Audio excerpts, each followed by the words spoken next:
करती है बसेरा, वह भारत देश है मेरा, वह भारत देश है मेरा। सुप्रभात आदरणीय प्रधानाचार्य जी, उप प्रधानाचार्य जी, मुख्य अध्यापिका महोदया, सभी शिक्षकगण व मेरे प्रिय साथियों।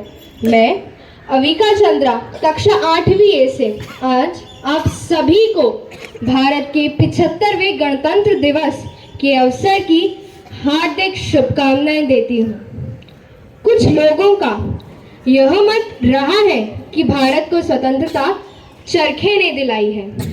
यह सही भी है, परंतु हकीकत में चरखे की अहिंसा नीतियों के साथ जब नेताजी की खूनी ललकार मिली और भगत सिंह जी व चंद्रशेखर आजाद जी जैसे अनेक वीरों का बलिदान मिला, तब कहीं जाकर हमारा भारत आजाद हुआ।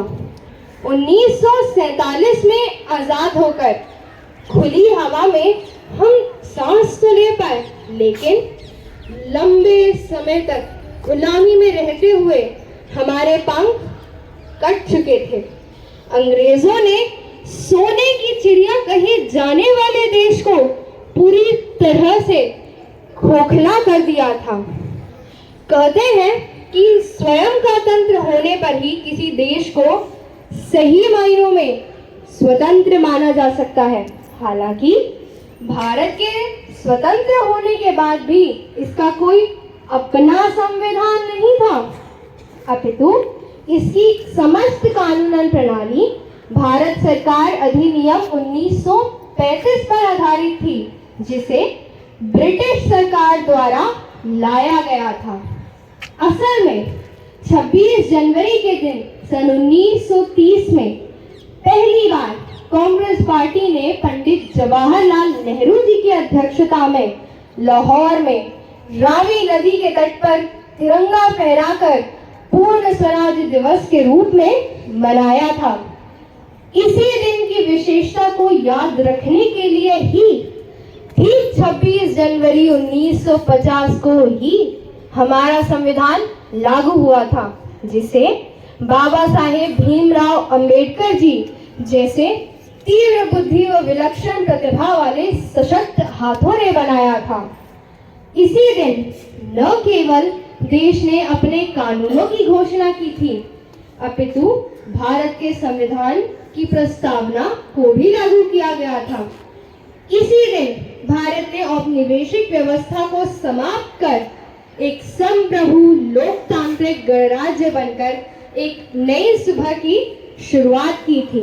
यह दिन एक विशाल राष्ट्र की इच्छा का जश्न मनाता है, जो भारत की विविधता में एकता का उदाहरण प्रस्तुत करते हुए एकल संविधान के माध्यम से शासित होना चाहता है। हालांकि भारत ने दुनिया की सबसे तेजी से बढ़ती हुई अर्थव्यवस्थाओं में अपनी एक जगह बनाई है, लेकिन विकास के नाम पे यह बहुत पीछे छूट जाता है। आज भी गरीबी वर्तमान भारत की सबसे बड़ी चुनौती बनी हुई है। अधिकांश लोग गरीबी रेखा के नीचे अमीर एवं गरीब के बीच एक विशाल विभाजन के साथ जीवन यापन कर रहे हैं। विषम महिला अनुपात, आर्थिक अवसरों तथा मजदूरी में असमानता, हिंसा, जातिवाद, कुपोषण आदि भेदभाव सभी स्तरों पर बने हुए हैं। क्षेत्रीय असमानताओं और विकास में असंतुलनों के कारण भारतीय लोकतंत्र भी क्षेत्रवाद की चुनौतियों का सामना कर रहा है।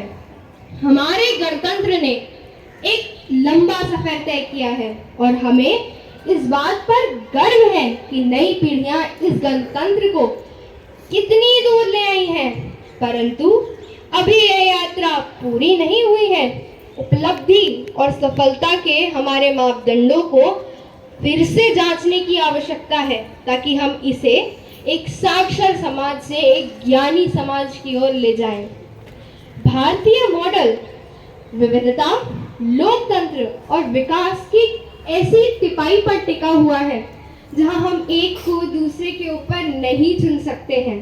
आज राष्ट्र के सभी वर्गों और समुदायों को शामिल करने की आवश्यकता है, ताकि हमारा राष्ट्र एक ऐसे परिवार में बदल जाए जो प्रत्येक व्यक्ति में क्षमता और विशिष्टता का आवाहन व प्रोत्साहन कर सके। हमारा संविधान हमें यह निरंतर याद दिलाता है कि हम सभी एक समान हैं और एक ही देश के नागरिक हैं। आइए आज हम सभी इस दिन मिलकर यह प्रतिज्ञा करें कि हम सब अपने राष्ट्र को और भी मजबूत बनाएंगे और सभी नागरिकों को न्याय व समानता की भावना से जीने का अधिकाधिक अवसर प्रदान करेंगे तथा हम सभी अपने देश को नई ऊंचाइयों तक पहुंचाएंगे। अंत में दो पंक्तियों के माध्यम से अपने भाषण को समाप्त करना चाहूंगी। नई पीढ़ी पर आज काम करेंगे तो कल आगाज आएगा, तभी तो देश का हर एक बच्चा अपने हुनर का इनकलाब लाएगा। आप सभी को एक बार फिर भारत के गणतंत्र दिवस की हार्दिक शुभकामनाएं। हमारा संविधान, हमारा स्वाभिमान, भारत का गौरव, भारत की पहचान, भारत का गौरव, भारत की पहचान। जय हिंद, जय भारत, वंदे मातरम। धन्यवाद। कविता तुमरा ने बहुत तेजस्वी और अर्थपूर्ण भाषण दिया।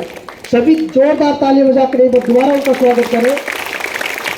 अब मैं कक्षा 8 की छात्रा मुग्धा पाचपते को मराठी भाषण देने के लिए आमंत्रित करता हूँ।